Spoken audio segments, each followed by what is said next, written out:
There are at least 43 Democratic black women running for House seats in the upcoming midterms. The Democratic National Committee and the Democratic Congressional Campaign Committee have reportedly only endorsed Lauren Underwood from Illinois.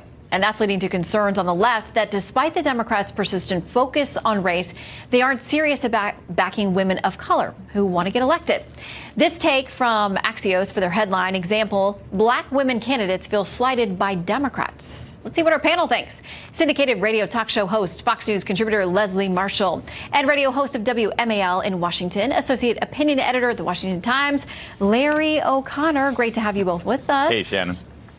Good to be here, Shannon. Okay, so let's talk about this. We have the DNC's political and organizing director, Amanda Brown-Learman, saying African-American women are the backbone of the Democratic Party, and we know we can't take them for granted. That's why we've made meaningful investments in our state parties in order to turn out and engage women of color. And yet, of the 43 running, Leslie, only one says she's got national support. What do you make of it? Well, I think in addition to wanting to back new candidates and new blood in the Democratic Party, whether they're female and whether they're African-American or not, and especially this group of individuals, we want to win.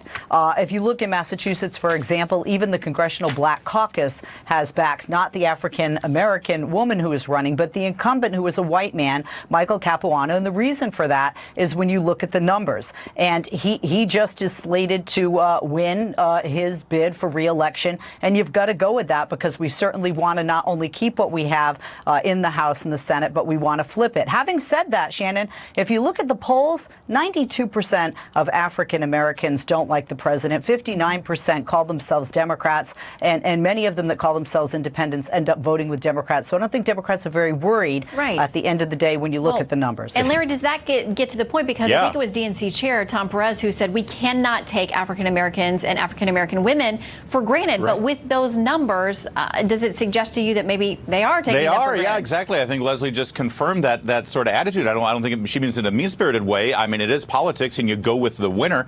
But here's the problem: the Democrats have, instead of become a party of ideas, they've become a party of factions, of identity groups, where race and gender and ethnicity that trumps everything else.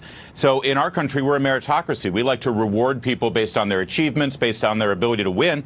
The Democrats get that. Leslie just said it. They want to win these races, but they can't have it both ways. So they're basically saying to all of these identity groups that they appeal to, we really want your votes. We're going to give you a lot of lip service, but when you want power, whoa, settle down there because we got this. We just want to win. We'll have the power. You just give us your votes.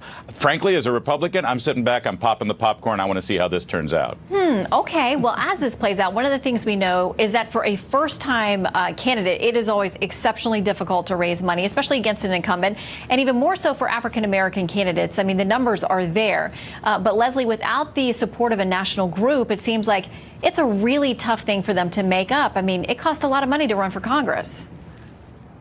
It does. That's no question. But, you know, that aside, should we, regardless of party, should we just be saying, oh, well, we're going to support this individual because of their gender? Remember all the hell we got for, oh, you shouldn't just vote for Hillary because she's a she, or for their cultural background or for their race? No, you want to put the best candidate forth. With regard to the money, Shannon, there are some groups out there, like Emily's List, for example, that write checks to women, especially Democratic women that are running, whether African-American or otherwise. And also with regard to the Democrats in California Democrats didn't put their money behind Senator Dianne Feinstein. And right now she's leading, she's cleaning up, and she's getting money, a lot more money than they could have written a check for. All right, final word to you, Larry.